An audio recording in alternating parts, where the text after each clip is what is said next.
اقرأ ورتل باقتدار آناء ليلك والنهار. ازرع بقلبك آية لتفوز في جني الثمار.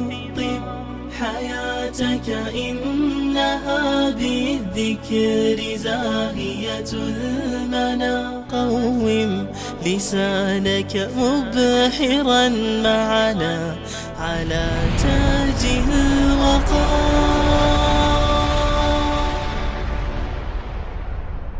اقرأ ورتل باقتدار آناء ليلك. بسم الله الرحمن الرحیم. الحمد لله والصلاة والسلام علی رسول الله صلی الله علیه و سلم.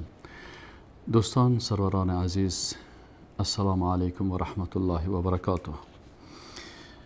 الحمدلله، بازم شکر الله سبحانه و تعالی هست که باز فرصتی برای ما داده شد که یک برنامه از برنامه‌های عقیده اسلامی را خدمت شما دوستان عزیز تقدیم بکنیم.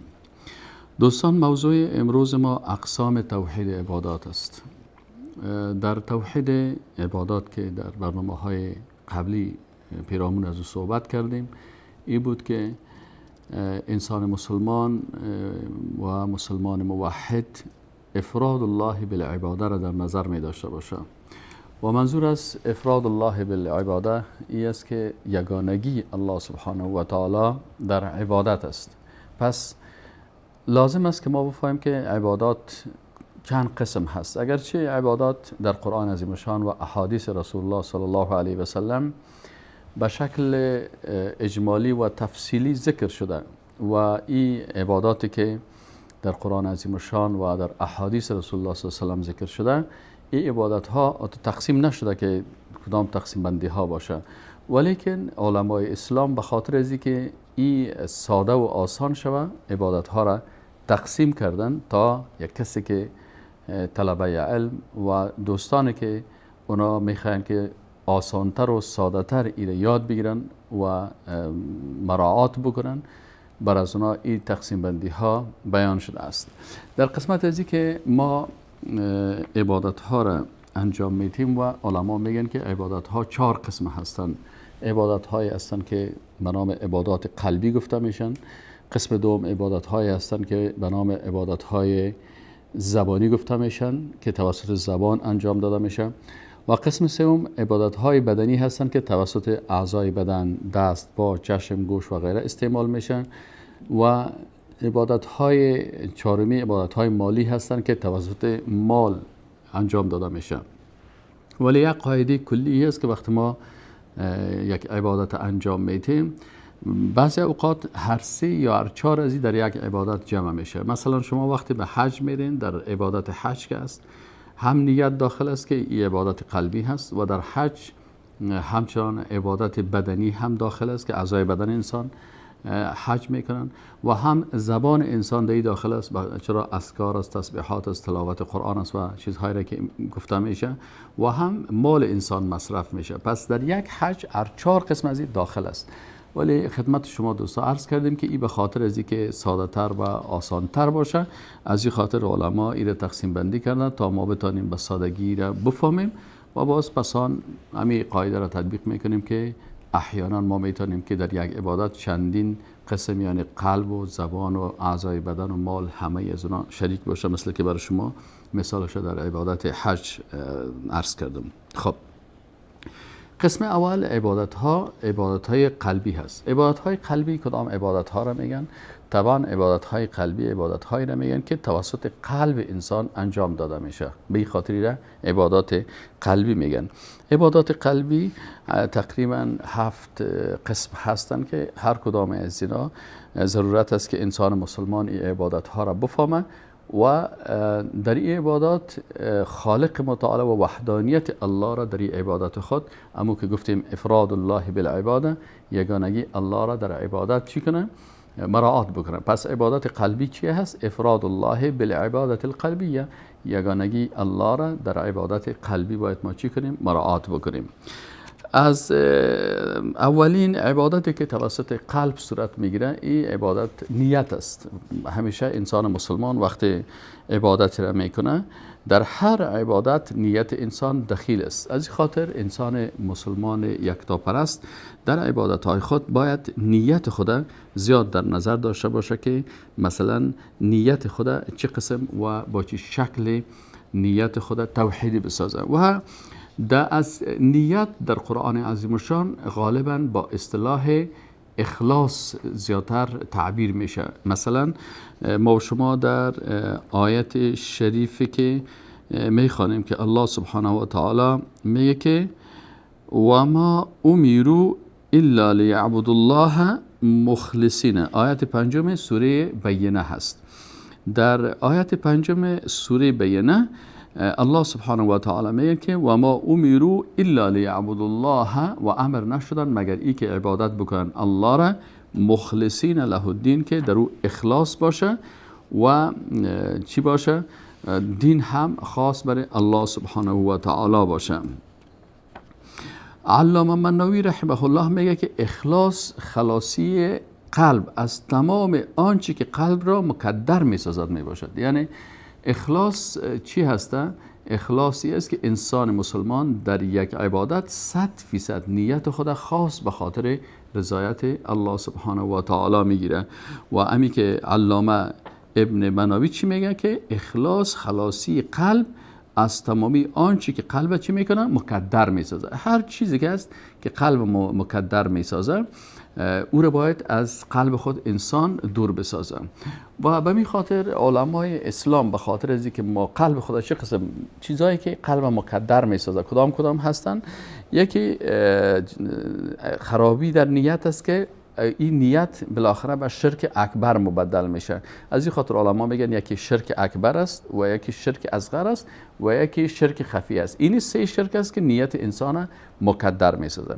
شرک اکبر در نیت چی است که یک نفر یک کار را میکنه 100% در نیت از او مخلوق میباشه، یعنی یک کار را میکنه به خاطر مخلوق. مثلا یک حیوان ذبح میکنه، برشون پرسانشان میشه که حیوان به خاطر چی شما ذبح کردین؟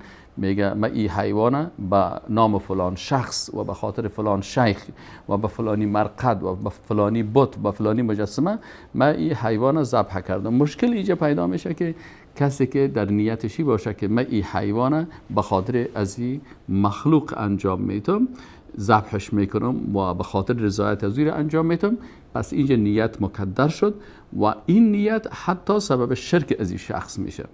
گاهی نیت چه قسم مکدر میشه؟ احیانا نیت وقت خراب میشه و مکدر میشه و نادرست میشه که انسان عبادت، مثلا شما در مثال حیوان باز براتون بگم که آسان تر است، یک حیوان میگیره به خاطر صدقه، در نیتش این است که به خاطر رضایت الله ای کار کرده، پس اما در اینجا یک مقدار از ریا داخل میشه، خدا نشان میده برای دیگران، خودنمایی میکنه، پس این هم نیتش مکدر شد و این را علما با شرک اصغر در نیت تعبیر میکنن. یعنی در نیت شرک اصغر است. پس وقتی در نیت یک انسان ولو که رضایت الله باشه لکن در اینجا ریاکاری بکنن که باشین گوسفند چاقتر بگیریم، باشین مردم بگن خوبش است، باشه که مردمی شود، در اینجا مشکل پیدا میشه که او شرک در نیت شد لکن شرک اکبر نیست، شرک اصغر است. چرا؟ شرک اکبر خارج میکنه انسان از ملت.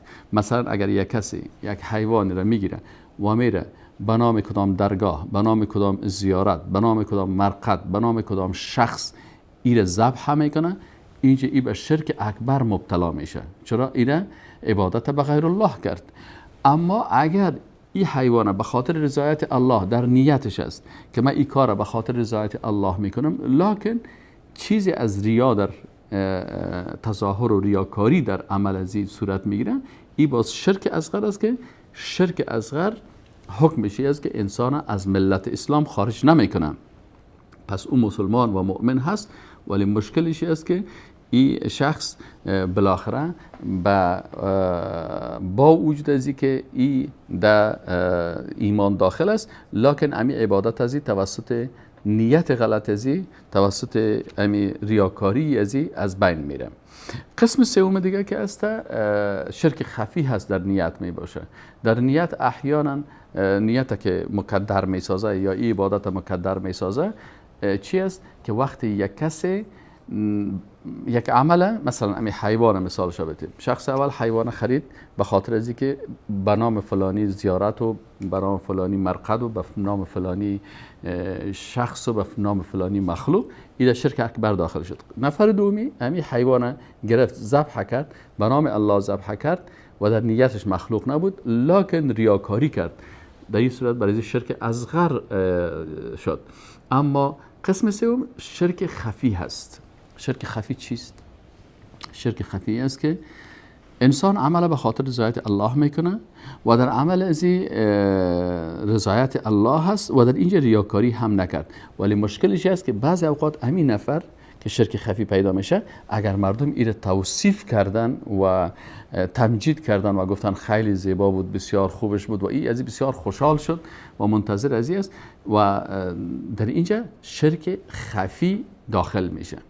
خصوصا شما در بعضی اوقات ببینید کسانی که امر بالمعروف یا نهی عن المنکر میکنن، دعوتگر هستن، تا زمانی که مردم توصیف از اینا را میکنن درست است، عملشان به خاطر رضایت الله هست و ریاکاری هم نمیکنن، لکن اگر مردم سر از اینا انتقاد کردن باز متاثر میشن و حتی دعوت ترک میکنن. به این خاطر انسان به خاطر از اینکه در عملش حتی شرک خفی هم داخل نشه، از توصیف مردم باید خوشحال نشه و از انتقاد مردم باید احساس خستگی نکنه. پس چی هست؟ ما به خاطر از اینکه در نیت توحید مراد بکنیم که نیت یکی از عبادت‌های قلبی هست، علما بر از این میگن که تقریبا 3 شرط داره. شرط اول از این است که این مخلصانه باشه، یعنی 100% به خاطر رضایت الله سبحانه و تعالی باشه. شرط دومیش است که از ریا خالی باشه، هیچ ریاکاری در این عمل خود باید انجام نده و در نیت خود امیر بگیره که من اینمی عمل میکنم صرف به خاطر از اینکه الله از پیش من راضی شوه و ریاکاری و این چیزا را هم در این داخل نکنه، بلکه همیشه نیتش 100% رضایت الله سبحانه و تعالی باشه. و شرط سومیش است که خودنمایی و علاقمندی به توصیف و مدح نداشته باشه، منتظر از این باشه که مردم مدح بکنن و توصیف بکنن. در این صورت است که انسان مسلمان از نگاه نیت ای مخلص است و اینمی اخلاص است که سبب چی میشه؟ سبب از این میشه که انسان این عبادت قلبی دقیق عبادت الله در نیت است ایره انجام میده. دومین قسم از اقسام توحید در عبادات قلبی توحید محبت است و محبت ما شما میفهمیم به معنای محبت که است به معنای دوستی هست و یا ای که انسان یک کس را از داخل از قلب خود او را دوست می داشته باشه، این را محبت میگن. و محبت علما میگن که یکی محبت خاص است و یکی هم محبت عام است. محبت خاص تقریبا چند قسم داره. محبت خاص اولش محبت عبادت است، یعنی محبت خاص محبت است که او یک عبادت قلبی هست که این مخصوص الله هست. والذین آمنوا اشد حبا لله. ببینید در آیات قرآن الله سبحانه و تعالی در آیت 165 سوره بقره، در آیت 165 سوره بقره الله سبحانه و تعالی درباره توحید محبت اینجا الله سبحانه و تعالی بیان میکنه که اول میگه و من الناس شرک میگه، پس آن محبت توحیدی رو میگه و من الناس من یتخذ من دون الله اندادا. بعضی از کسایی هستن که بغیر از الله شریکان میگیرن، یحبونهم که حب الله. اینا مشکل از اینا چی هسته؟ ببینین دقیق تر شما به طرف این آیت قرآن دقیق ببینین که و من الناس و بعضی از مردم من کسانی هستن که یتخذو میگیرن من دون الله بغیر از الله اندادن شریکان، یعنی اینا بغیر از الله شریکان گرفتن. یحبونهم که حب الله، با این شریکانی که به امرای الله میگیرن چی مثلا مجسمه ها باشه به شکل صنم و بت ها و چی هم اصحاب قبرها باشه، مخلوقات، اولادای پیغمبر و یا مثلا انسان یا حیوان یا هر چیزی باشه، اینا چی میگن؟ اینا شریک با الله میگن، یحبونهم، او هم روشون محبت میکنن که حب الله، مثل که انسان با الله محبت می داشته باشه. والذین آمنوا، و کسانی که ایمان دارن، اشد حب لله، اینا بسیار محبت قوی با الله دارن.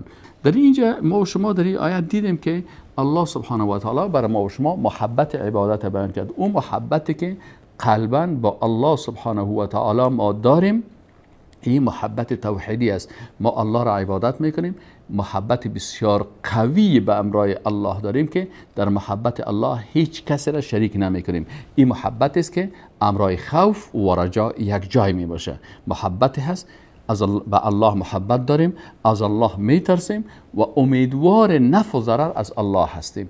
پس اینی انسانی که محبت داشته باشه به امرای خوف و رجا می باشه، این محبت توحیدی است که مسلمان ها بر الله دارن و محبت حقیقی هست. محبت حقیقی است.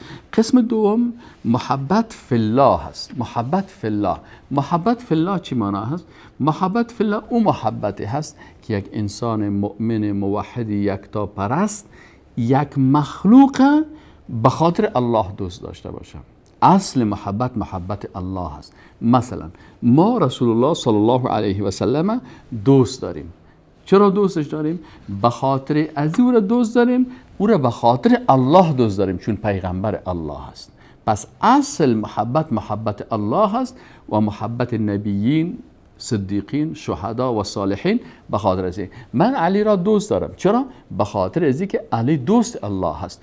من عمر را دوست دارم. به خاطر چی که عمر دوست الله هست. من ابوبکر را دوست دارم. من حسن، حسین دوست دارم. به خاطر چی دوست دارم؟ به خاطر ازی که اونا دوستای الله هستند. محبت از اینا اصل نیست. محبت از اینا فرع محبت الله هست. پس ما الله را با اساس محبت اساسی دوست داریم. والذین آمنوا اشد حب لله، ولی دوستای الله را که نبیین، صدیقین، شهدا و صالحین هستند، اینا را فی الله دوست داریم. این فرق از بین محبت الله و محبت فی الله. محبت فی الله را ببینین. عن انس بن مالک رضی الله عنه عن النبی صلی الله علیه و سلم قال، انس بن مالک میگه که رسول الله صلی الله علیه و سلم فرمودن: ثلاث من کن وجد فیه حلاوت الایمان. اگر یک شخص سه چیز داشته باشه، این چی میشه؟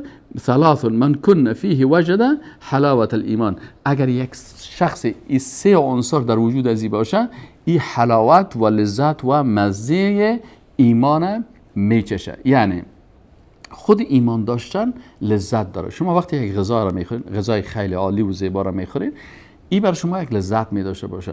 شما مثلا یک نوشابه خوبی را می نوشین، این بر شما لذت می داشته باشه. شما وقتی با یک دوستتان ملاقات میکنین، این بر شما یک لذت می داشته باشه. آل خود ایمان هم یک لذت داره. این لذت ایمان رسول الله صلی الله علیه و سلم میگه در چی هست؟ در سه چیز است. اول ای که ان یکون الله و رسوله احب الیه مما سواهما.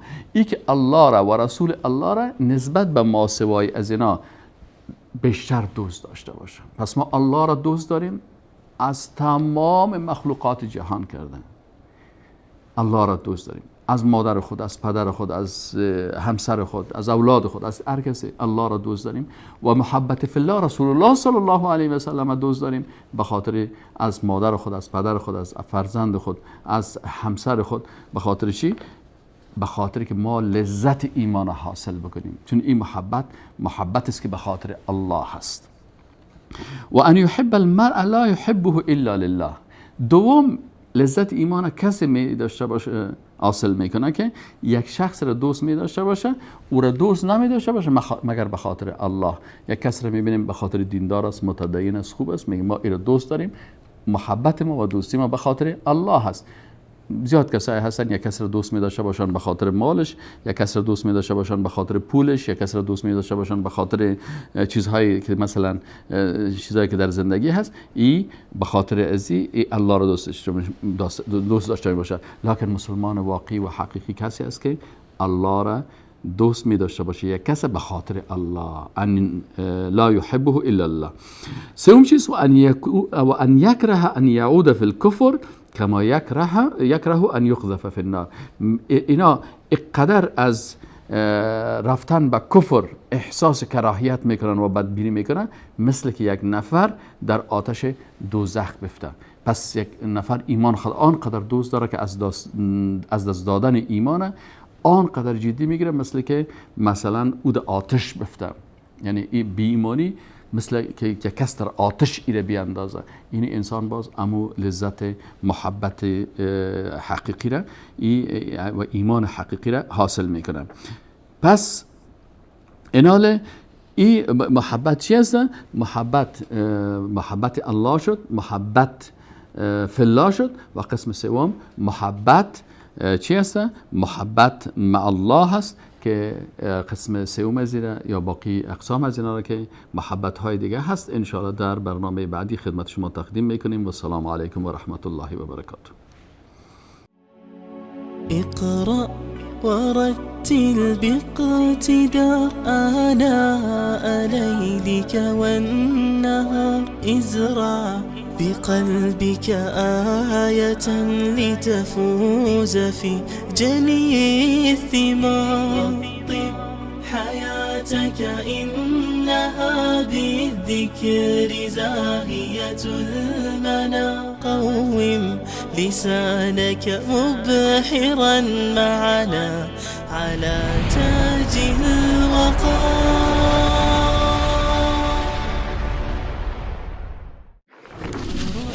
ورتل باقتداء آناء ليلك والنهار ازرع بقلبك آية لتفوز في جني الثمار.